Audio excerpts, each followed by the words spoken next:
The sports. Yes. How did you know, Trent? You see, that's why we're on the list of higher minds with me. I know, because we know so much obvious information that it hurts the standard individual's heads. I totally get that. It's hard, usually when I speak to normal humans, they look at me like I'm speaking another language, and I'm like, oh no, it's just that I'm smarter than you, Oh yeah. Yeah. So, but anyway, we got the sports here. We got, you know what? Let's start with. Can I start with this, Trent? I'm going to give you a quick NBA update. Is that all right? Okay, go ahead. Let's start with the finals. It only makes sense here in Boston. Golden State Warriors right now, they trail by 8 points. So Boston holding on here with 7 minutes and 20 seconds to go as Jaylen Brown drives to the basket. He misses, but he's fouled. He'll get 2 shots.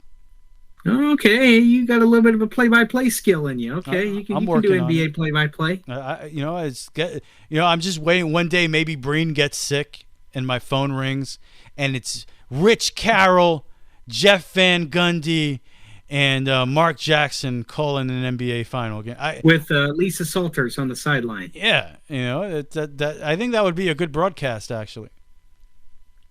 Yeah, if you can keep up with it. I mean, but the pace, I would create the pace because I'm the play-by-play guy. But I think it would be extremely I'm so good that I think it would take the broadcast to another level if it was me instead of Breen. Yeah, they might say, okay, when is Breen going to retire? When is Rich Carroll taking over? It'll be a Wally Pipp situation, Trent. You know Wally Pipp? I've heard of him, yeah. Wally Pipp, he got injured. A Yankee first baseman, 19, I forget, I think it's 21, gets injured, Wally Pipp, and guess who takes over? Lou Gehrig at first base, and the Iron Horse never would take a day off again. He's still playing today, Trent. I know. So, you don't want to be the Wally Pipp. You get injured, you lose your job. But, yeah, it would be a Wally Pipp situation. If Breen got injured or got sick and I had to take over, that would be the end of it, Trent. Curtains. Yeah, it really would. Yeah. So, but anyway, let's. I have to tell you though, I am so pumped up about the Tampa Bay Lightning right now. We have to talk about them, which I know we will. And I know the NBA Finals are going on right now. We'll get by the time Can we talk about something else? I don't want to talk about the Lightning. Well, yeah, you wanted to talk about them after Game 2. Oh, yeah. Game 4, you didn't want to. I don't want to talk about hockey anymore. I'm just not into it. After Games 1 and 2, with the Rangers going up 2-0, absolutely dominating the Tampa Bay Lightning. If we were to do this show this past Saturday, yeah, you would have wanted to talk about it for sure. But let's try doing the show the Wednesday after the Tampa Bay Lightning just stole Sunday's game for New York. They dominated the third period, by the way. Andre Vasilevsky kind of turned out to be his normal self Sunday and into yesterday. And on Tuesday, we're recording this on Wednesday night because we have Game 5 tomorrow night. So being a Thursday. And but let me just talk a little bit about the Lightning because Games 1 and 2, the Lightning did not look like their previous playoff selves against the Florida Panthers, or even so with the Toronto Maple Leafs. I mean, yes, we saw a little rust with the Toronto Maple Leafs. We saw, disorganized play, but this was multiplied tenfolds, in my opinion. The Rangers basically ran all over the Lightning. Igor Shesterkin outplayed Andre Vasilevsky without question in Games 1 and 2. The Tampa Bay Lightning turned the puck over in their own zone several times. They had over 50 giveaways between Games 1 and 2. Rich, between Games 3 and 4, you know how many turnovers they had? They had 15 combined. Okay. Wow. So they had 15. So they're turning the puck over less. We're seeing a rejuvenated Tampa Bay Lightning team. Of course, they did play at Amalie Arena this past Sunday and Tuesday night. So we understand that the home crowd can do that to you. But I think the Lightning. I think they are a very good team, and they are able to self-correct, and they are able to realize, and they're able to understand when things are going wrong. And after games 1 and 2, Cooper was asked, okay, guys, you're in this tough situation. You were down 3-1 against Toronto, or you went down, several kind of the same situation against the Toronto Maple Leafs. What do you do? Well, the New York Rangers are a hungry team. They're a younger team. The Lightning are, not to say the Toronto Maple Leafs weren't young, but the Rangers hadn't been to hadn't won a Stanley Cup in I can't tell you how long. I can tell you since 1994. Yeah, 1994. So it's been almost 30 years since they won a Stanley Cup. And so, they really wanted it, and the Rangers, no matter what happens in these playoffs, I think they'll be back just because of their how young their team is, and hopefully they can keep their team. Well, let's not write the Rangers eulogy just yet, Trent. The series is 2-2, and I love the overreaction either way in these playoff series, the ebb and flows, as they say, and going back and forth. I'll just chime in on this series a little bit. If you're a positive Ranger fan, you look at this is what you've seen. I mean, this is how this team plays. You saw the same exact thing play out in the Hurricane series. So, and again, off the old adage that Pat Riley throws out there, a series doesn't really start until a home team loses a game. And we'll see what happens at the Garden in Game 5, a place where the Rangers have been virtually unbeatable.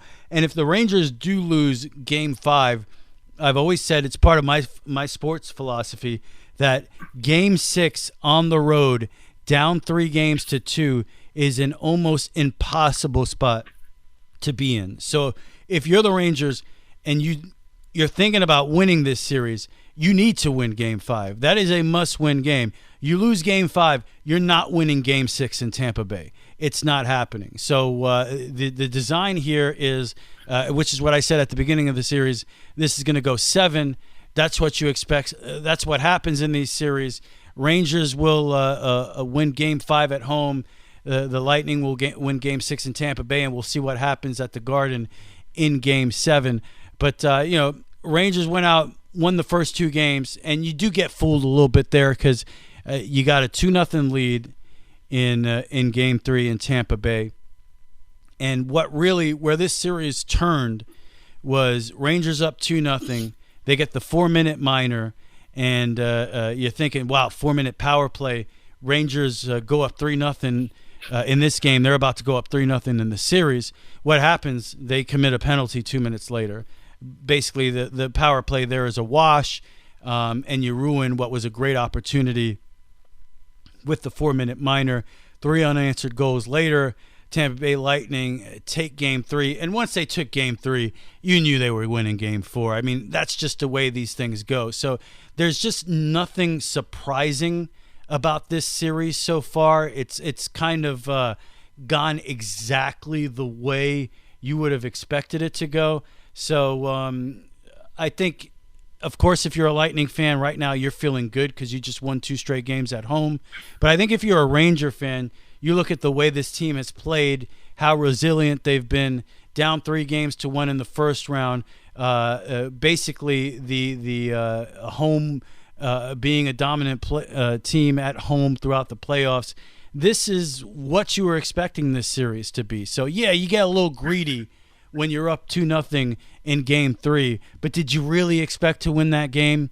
Did you expect anything different at this series going into Game 5 other than it being 2 games apiece? I think the series is exactly where it needs to be for the Rangers to win it, or for the Lightning to win it at that matter. I'm not saying either one's going to win, but if you're a Ranger fan and you want them to win, this series is exactly where you want it to be. Tied 2-2, go with a chance to go up 3-2 at home, and Game 7 looming at home. So you still got to feel good about yourself if you're a Ranger fan, in my opinion.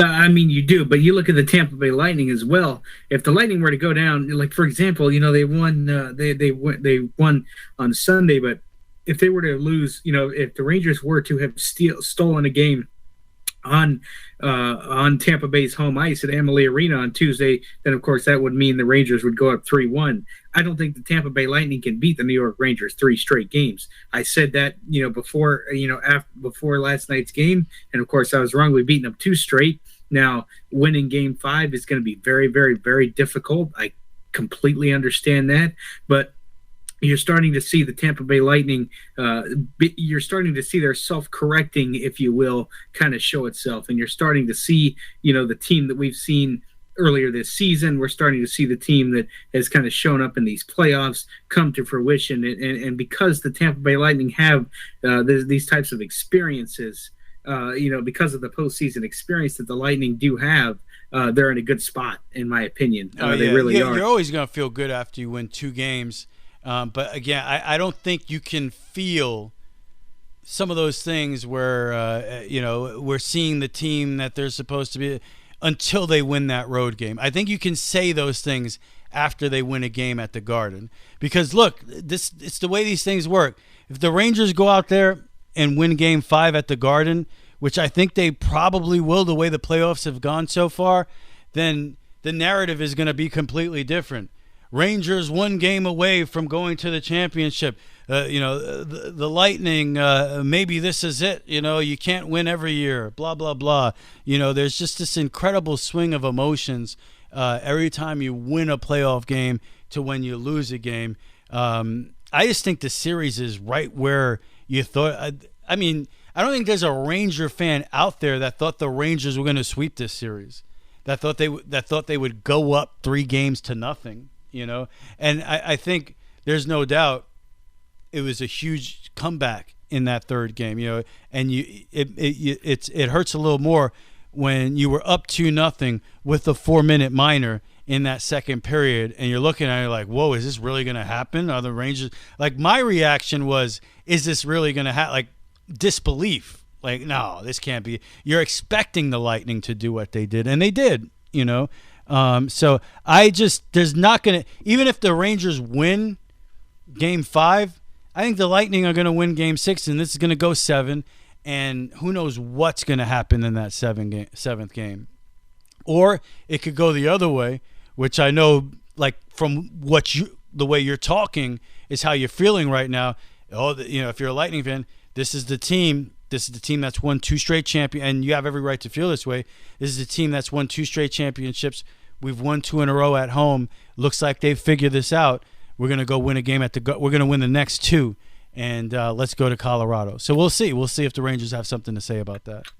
Absolutely, and we'll see. Although the Tampa Bay, this is the most anxious I've probably felt during a playoff run since being a Tampa Bay Lightning fan, just because of the fact that we were shaky a little bit during the regular season. We weren't the best team during the regular season like we have been in years past. We've struggled at times in the playoffs, but this team has been known to pick themselves up after being down, and that's what they're going to have to do, and that's what they have done so far, and that's what they're going to have to continue to do. Like I said, I agree with you.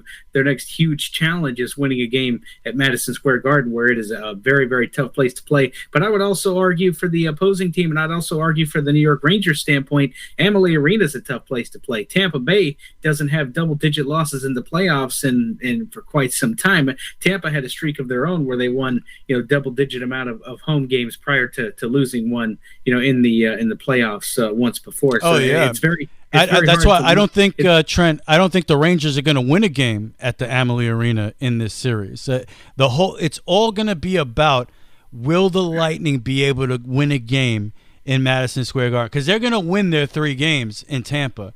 That's to me. There's no question that's going to happen.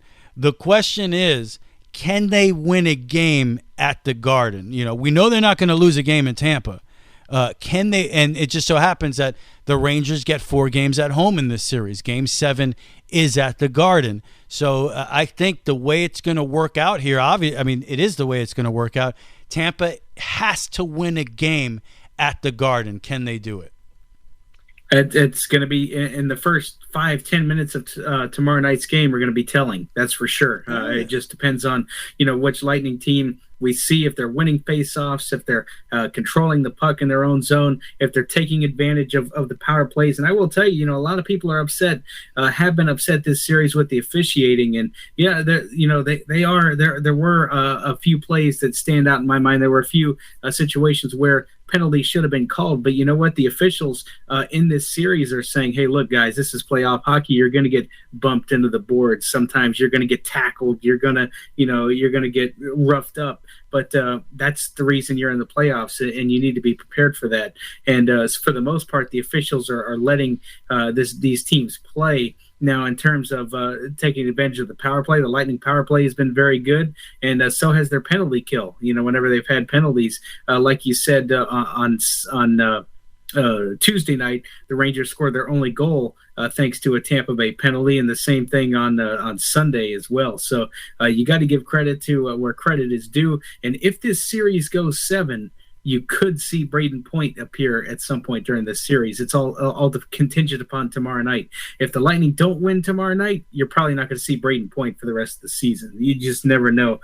Point apparently has been skating and has been progressing, but he's not quite 100%. He's not quite ready for prime time and not quite ready to get back on the ice as of yet. But the Lightning with the Andre Palat, the Steven Stamkos, and so many other players like Nick Paul has been big this series. So is Corey Perry. I'm looking to see guys like Ross Colton step up and score. And he did have a big assist in yesterday's game with it being on Tuesday. So I'm looking to seeing the guys who really made an impact during the regular season to step up, because it's all hands on deck when you're talking NHL playoffs. So go Bolts. All right, we'll see what happens. Got to win one at the Garden to keep the three-peat dreams alive. What else you got for us, Trent? Let's a quick update on the NBA. Rich, you're watching it live. What's happening right now? Well, the Celtics well in hand with 2.5 minutes to go in the game, 12-point lead.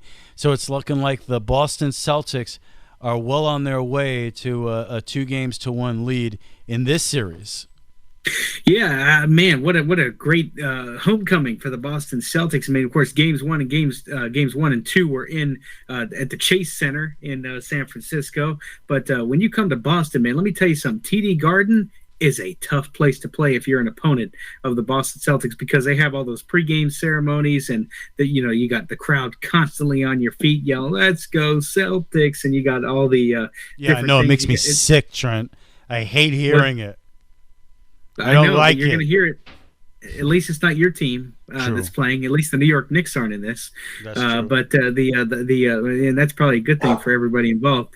But the Boston Celtics are right now, and we kind of knew this was going to be a back and forth kind of series.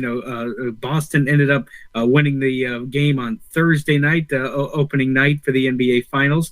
And let me tell you. It didn't look like that was going to happen, because Golden State had that game well in hand. Boston just absolutely abominated the third quarter. They were awful, but in the fourth quarter, it was kind of the same thing for Golden State. They couldn't quite get anything going. They were outscored 40-16 in that fourth quarter to come back. Jordan Poole, Rich, where was Jordan Poole in game 1, man? You expect Jordan Poole to come out and have a whale of a game for Golden State. He didn't show up. There's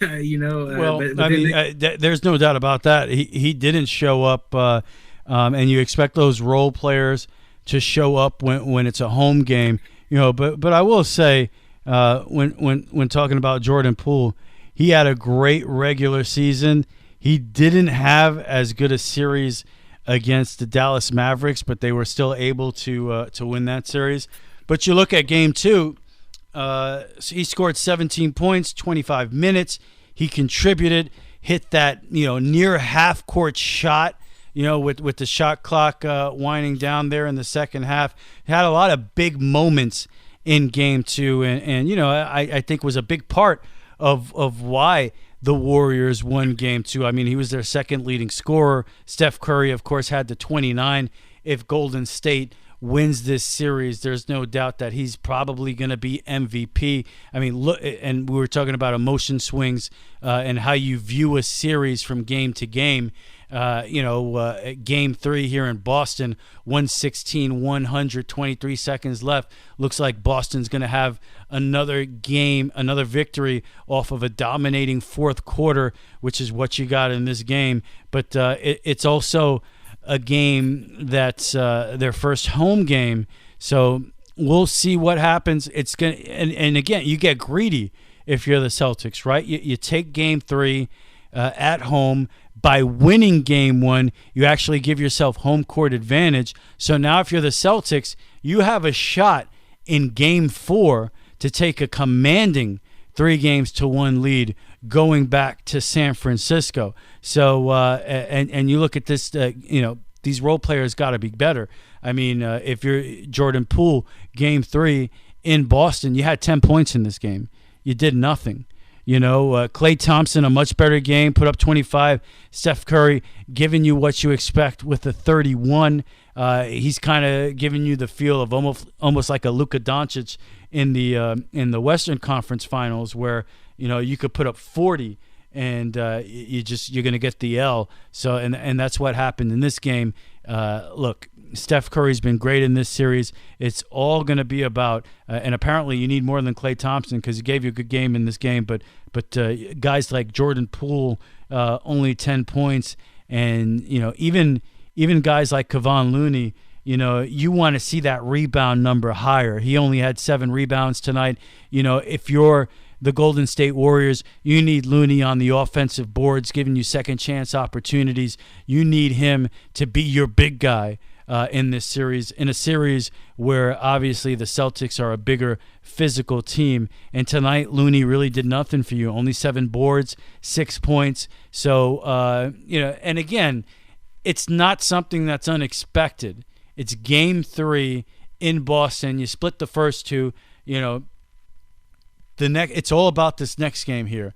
You need to hold serve if you're Golden State. You're going to split in Boston just like you guys split in San Francisco and set up the best of 3 in the last 3 games of the series. So, and very similar to the next Rangers Lightning game, where I really think you're going to know a lot about this series with the results of what happens. You want to look at the Celtics side of the ball, and just great all over the place. You got great games. You had Tatum with the 26 points and the 9 assists and the 6 rebounds. Look at Jaylen Brown filling up the stat sheet, 27 points, 6 assists, 9 rebounds. Even Marcus Smart dropping 24 at home, 24, 5, and 7 for him.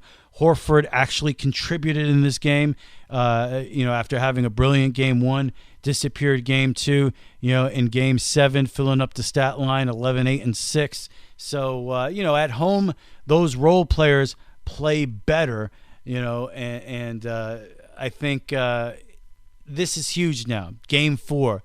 Can Golden State bounce back and do what you expect and keep this series on course for a game 7? Because, you're in the same position here. You go back to Golden State here for game 5, down 3-1. Even if Golden State wins that game and forces a game 6 in Boston, again, this is my philosophy. Game 6 on the road, down 3-2, is just such a difficult spot to be in.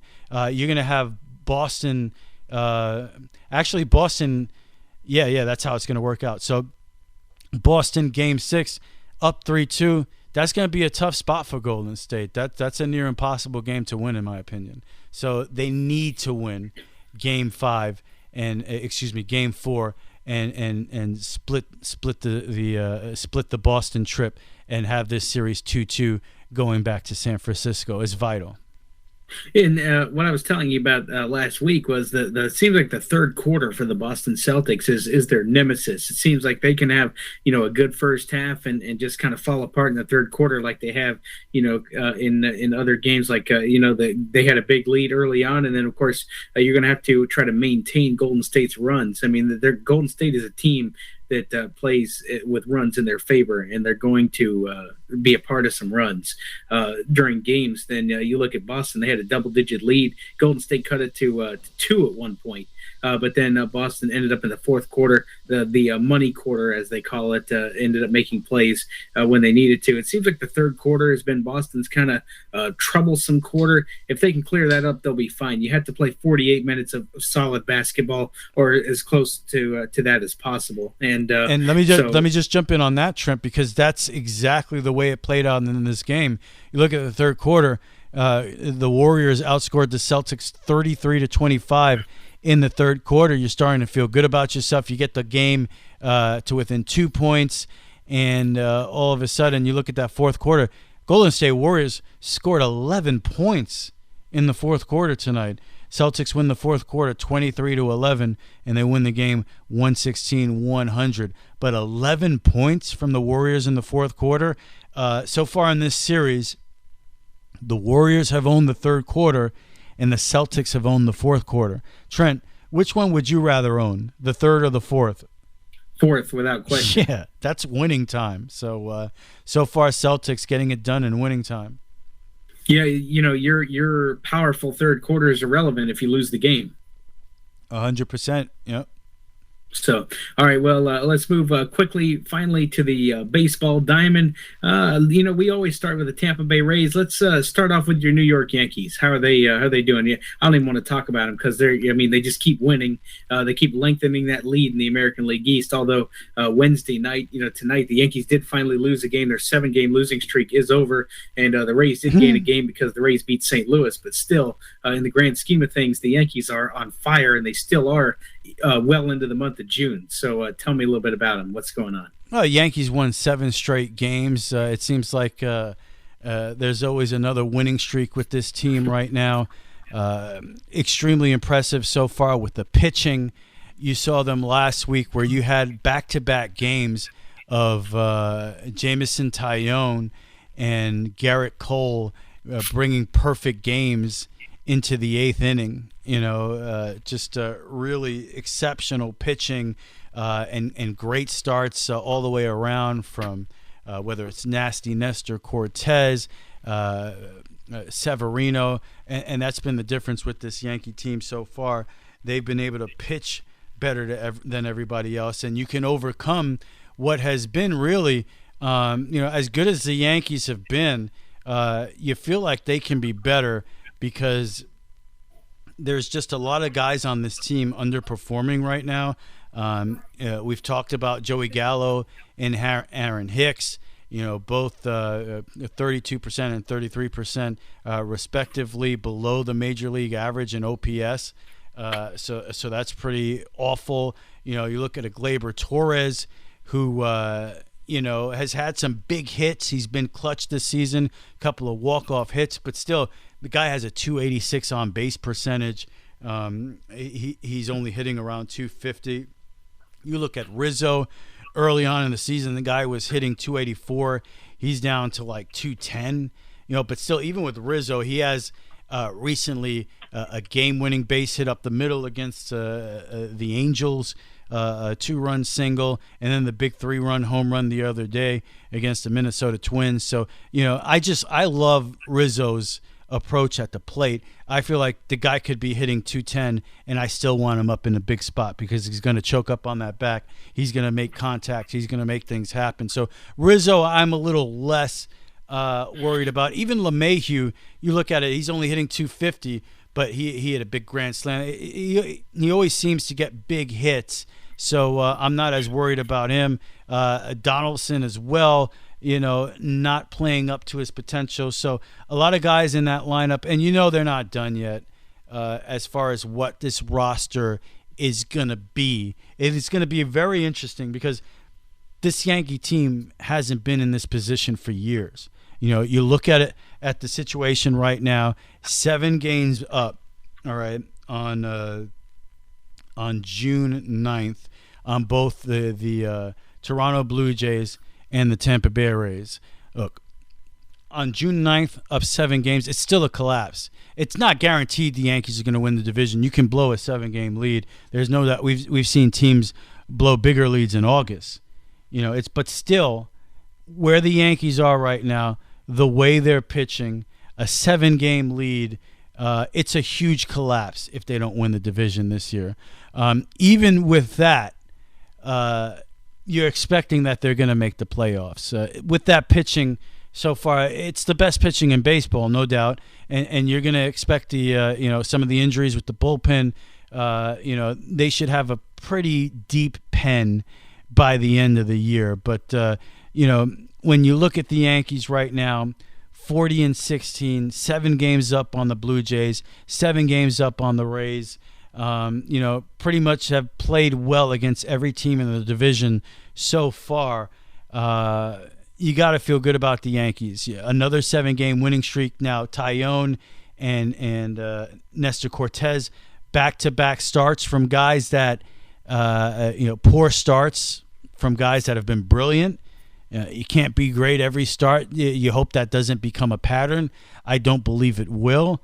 But, these 2 games against the Twins, the Yankees haven't pitched well, and they've split a couple of games there. But that's baseball, Susan, right? You're not going to win every single game. But there's just – you look at this team, you got possibly the best player in baseball when you're talking about an Aaron Judge. I think another one just left the yard. The guy's hitting .317 with 22 home runs. Clearly the best player in the sport right now. The Yankees are in a position they haven't been in a long, long time with this kind of lead in the division and this kind of record, where Cashman can go to Steinbrenner and say, look at what we got here. We need to go crazy on the deadline, okay, at the deadline. We need to go get Benintendi from the Royals. Money needs to be no object. Yankees need to be the Yankees this year, because with this lead and this record right now, if you're not going to go for it this year, when are you going to go for it? So even the 98 Yankees made moves at the deadline, so this is not the team if the Yankees are going to be the Yankees, and they've been great so far this year, but some of this dead weight that you're seeing with the Joey Gallo, the Aaron Hicks, these dudes that I will be shocked if we're playing big baseball in October if Joey Gallo is having an at-bat in a big game for the Yankees in October. This is not the team. They will find a way. Cashman is going to find a way to strengthen this team by the trade deadline, which makes it that much more exciting as a Yankee fan, because that's what they've done here. They put themselves in a position where you're going to go for it. You have assets. You have Andahar. You have things that you can do to improve this team. Yankee fans, you want to get on Cashman. You don't believe in the process the last couple of years. I've definitely complained about him, but they made the right moves. They've improved themselves defensively. I think at this point they have the highest percentage defense in baseball as far as saving runs. And that's what most teams that play the Yankees say. They're like, so much better defensively, whether it's Trevino behind the plate or even a Kiner Falefa at shortstop. Yankees were a terrible team defensively last year. That's a lot different this year. They make all the plays, and again, of course, the incredible power in the lineup, but there are a lot of holes in this lineup, especially when you talk about the bottom 3 of the order, that if this team is going to be the Yankees that we know, they're going to make some big moves here, and it's going to be a pretty formidable team come October. But you got to be excited about what you're seeing so far, because this team has not been in this position for years. Plagued by injuries and underperformance, and that being said, look, Yankees still make the playoffs every year, right? It's not like this is a team that's completely collapsed and been irrelevant, but by Yankee fan standards, you're not getting it done because you're not winning championships. Look, you want to talk about the 4 out of 5 championships they had in the late 90s going into the 2000s, but in the 2000s, Yankees were in the World Series 01, 03, '09, 2000. You had 4 appearances there. You had none in the last decade. So you have a 1980s style drought that this team has gone through. You thought that was changing in 2017. You've lost twice to the Houston Astros in the ALCS 2017, 2019. And again, look at me, Trent, right? And no offense, but you and Rays fans, you were excited about winning 100 games last year. Honestly, I don't give a damn if the Yankees win 108 games this year. It's not about that. It's about beating, and they're on a collision course. That's what it looks like right now. Houston Astros, New York Yankees, 2 best teams in the American League right now. And it looks like they're in a collision course for the ALCS. And if you lose to the Astros again for a 3rd time, if you tell me it's going to be, you lost to the Astros 17, 19, and now 22, I don't want anything to do with that. I want the Yankees to collapse and the Rays to come back and go lose in the first round to the Boston Red Sox. Like, I don't want to be in the playoffs if we're going to lose again to the Houston Astros. So I'm not like the division, 100 wins. None of that should matter, because all I'm thinking about is, how do you improve this team by the deadline? How do we beat the Astros in the ALCS? Because the Yankees could win 115 games this year. If we lose to the Astros again, it is a complete and utter failure again. And that's just how it's different being a Yankee fan from being a fan of other teams. Because you can feel, we won a division. Yeah, that's great. We won a playoff series. No, I don't care. Yankees could win 120 games this year. If you lose to the Astros in the playoffs, it's a disgrace. So, and there are holes in this lineup, and Cashman needs to fix that. And 41 and 16 be damned. You need to get in gear. Get Gallo and Hicks off this team, Benintendi, whatever it is. You need to start making sure that you put this team that's clearly talented and put themselves in a position here to win a division, get a first-round bye. You need to at least make yourself feel like you did everything you can to put yourself in a position to beat the Houston Astros, because that's what you're thinking about right now if you're a Yankee fan. You're not thinking about July. You're not thinking about August. You're not thinking about the division. You're thinking about what's going to happen when we get to October. Is this team going to be the same failure that they've been the last couple of years where, they're so good. We got Aaron Judge, but you lose Game 7 against the Astros in 17 and 19. You lose to the Rays in 20, you lose to the Red Sox. You're this stepping stone team, okay, you had a great regular season, but you lose in the playoffs again. You're looking, they have us looking to the playoffs and thinking, this could be special if management makes the right moves and they don't underperform when the time comes. But give them credit. They're getting the job done right now. This is the most success we've seen from this team probably since 2017. And they didn't win in 2017, so who cares? You could talk about Astros and cheaters, and they stole it from the Yankees. And this, I don't care about any of that. Get it done. Win. It's time to win a World Series. They haven't won since 2009. If this means anything, 41 and 16, it means nothing right now. Get it done in October. I don't want to hear about how good the Yankees are right now. There's still a lot of work to be done. And that's very well said. And we'll see how the Yankees continue playing. I mean, they're really on a great win. They're on a pace right now to win 117 games. I looked at the numbers yesterday, and if they just keep winning and doing what they're doing, you know what that means to me, Trent? Nothing. Thank you. I know, but I'm just citing your statistics here. Yes. That 100 they are playing great. There's no doubt. They're playing great baseball. Right, best baseball I've seen in years, Trent. And it's fun to watch a guy like Aaron Judge. It's fun to watch these pitchers do their thing, but get it done in October. That's what matters right now. Let's see if they can do it. Let's see what they do when the brightest lights are on.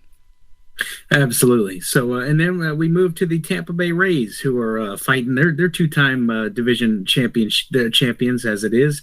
They won a division in 2020, of course, during the so-called tournament year, as you call it. And then in 2021, during a normal 162 game season, they also won the division. And the Rays are within striking distance even on June 8th. I mean, they're 7 games back right now. That's not an insurmountable deficit, considering that the Rays are missing 2 of their top guys in their lineup and several bullpen guys, especially, and not just bullpen guys, but starting pitchers too.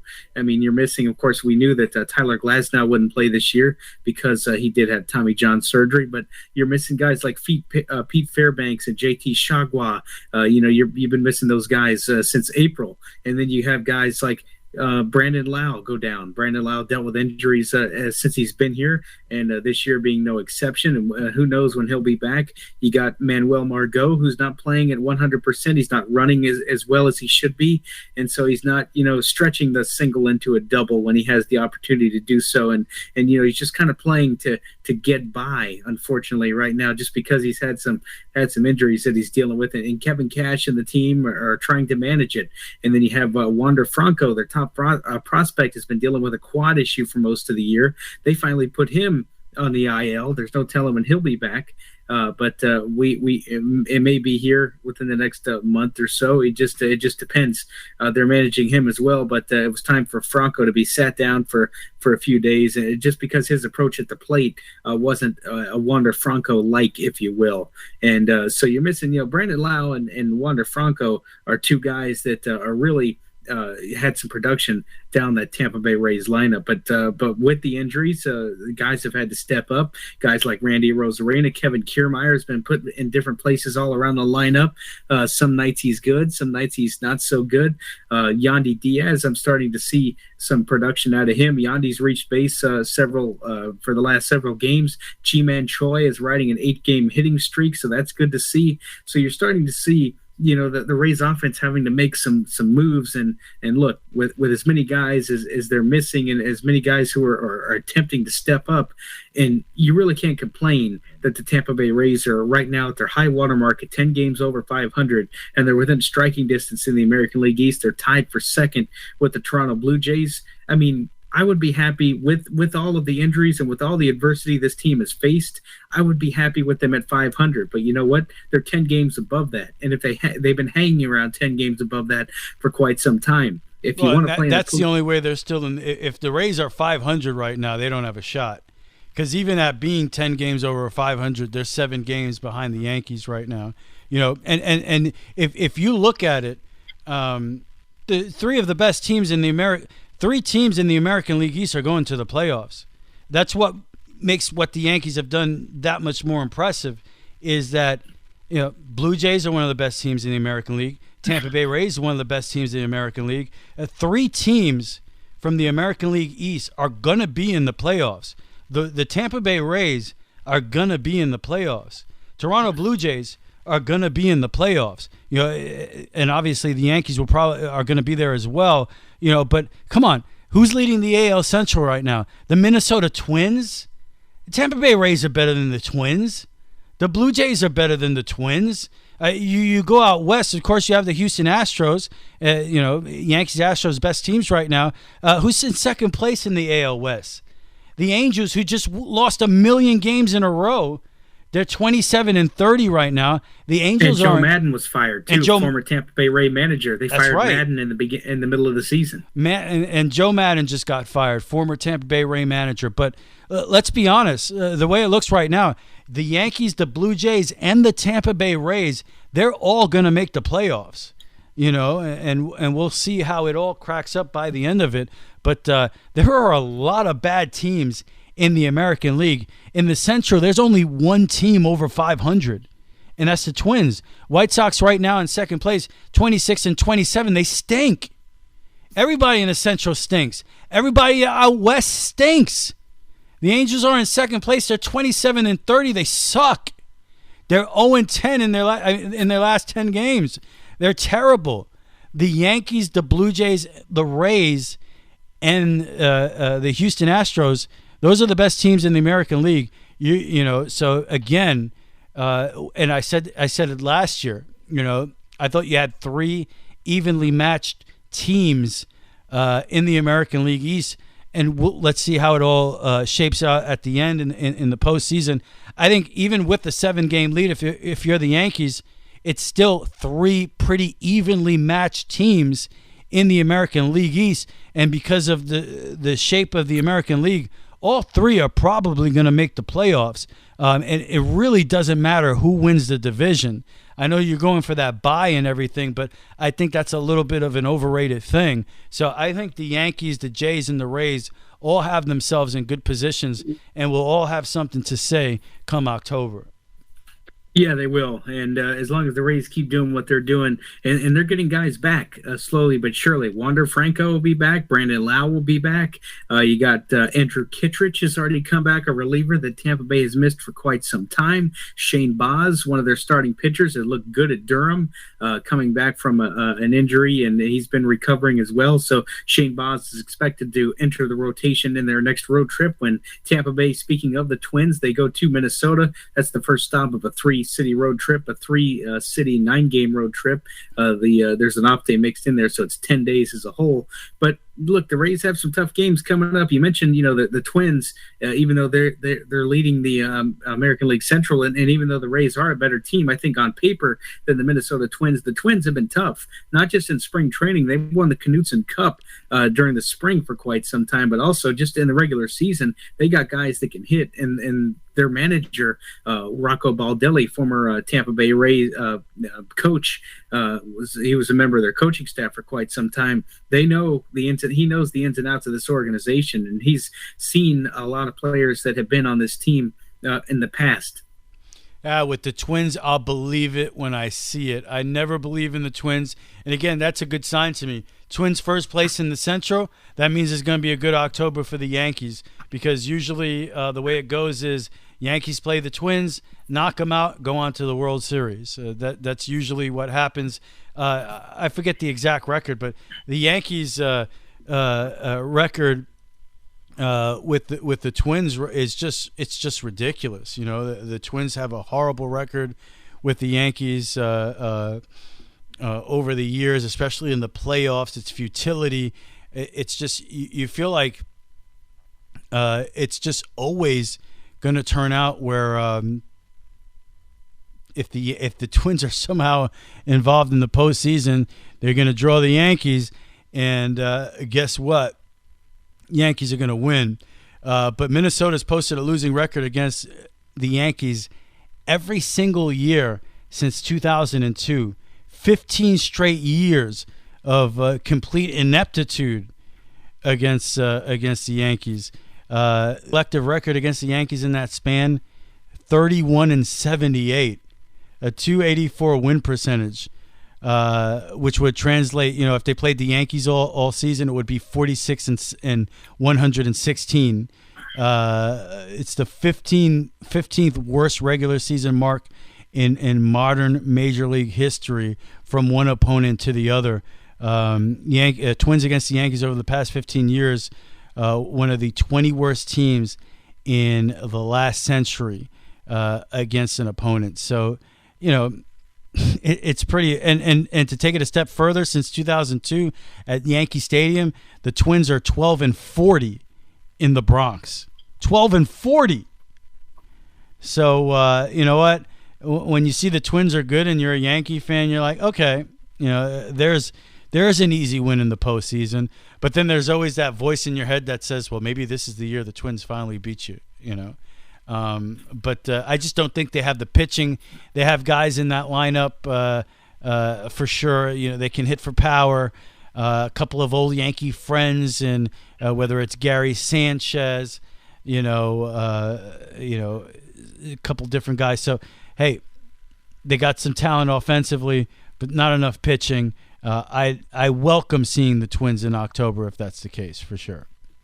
Well, and then you got the Twins, and then, of course, the Rays head to the Yankees. They got the series with the Yankees in consecutive weeks. All three games are night games next week at Yankee Stadium, and then the following week they head back to the Trop to play a series with the Yankees Monday through Wednesday, June 20th, 21st, and 22nd. So that should be that's definitely in the Rays' favor, Trent, because that's one thing that you look at. The Yankees and the Rays have only played 4 games so far this year, so there's a lot of games left to be played between the two. Absolutely, they split at that series at Tropicana Field. Yankees won Thursday, Friday. Tampa won Saturday, Sunday of that particular weekend. So you got to give credit. Look, the Rays are dealing with injuries right now. To wrap up on them, they're dealing with adversity. The pitching and the defense. I mean, the pitching has done their job to the best of their ability. The defense has been shaky at times. I would like to see them improve overall. But it's the offense, and the offense. They've been leaving a lot of chicken on the bone as of late, as Dave Wills of Rays Radio says. They have to continue to try to get those big hits with runners in scoring position, because I think that's what the Rays' downfall is right now, is their offense. The pitching is given the team the chance to win pretty much every night, with the exception of the blunder that Ryan Yarbrough had on Sunday against the Chicago White Sox. And they sent him down, didn't they? I think Yarbrough went down. Yes, because Shane Baz is on his way back up. So he wants Kevin Cash wants Shane Baz to get to enter Ryan Yarbrough's slot in the rotation. So look, if the Rays keep winning 2 out of 3 games, if they keep winning series, and hey, even if they can, the icing on the cake will be getting a few sweeps here and there. They have a chance to do that tomorrow with the St. Louis Cardinals. Look, they'll win over 90 games and they'll make the postseason. They're fine. And people are panicking about the Tampa Bay Rays. In my opinion, when the reinforcements get back, and when guys like Wander Franco and Brandon Lau are back in the lineup, you got nothing to worry about if you're a Ray fan. Yeah, the Rays have one of the 5 best records in the American League. They just happen to be in the same division with the Blue Jays and the Yankees. You know, if the Rays are in the Central, they're kind of in the dry. You know, they're battling the Twins. They're right up there in first place. They're not 7 games out. You know. Absolutely right. So usually you're 10 games over 500 at this point in the season. You're not 7 games out of first place. You just have a team in the Yankees that are off to a historic start right now, and it's only June. That can turn at any point. You know, one bad week the Yankees have, a big week the Rays have, and before you know it, it's a 3-game lead going into a 3-game series. You know, between the two. So. Anything's possible at this point. Early June, you're about to hit the dog days of summer in the sport. So it's all about who can survive this, who can not get those big injuries, right? That's baseball, Susan. Absolutely, and that's it for the sports. What? There's got to be some. Do you have any? There's golf. There's cricket. There's soccer. No, forget it. It's time to sit down and unwind.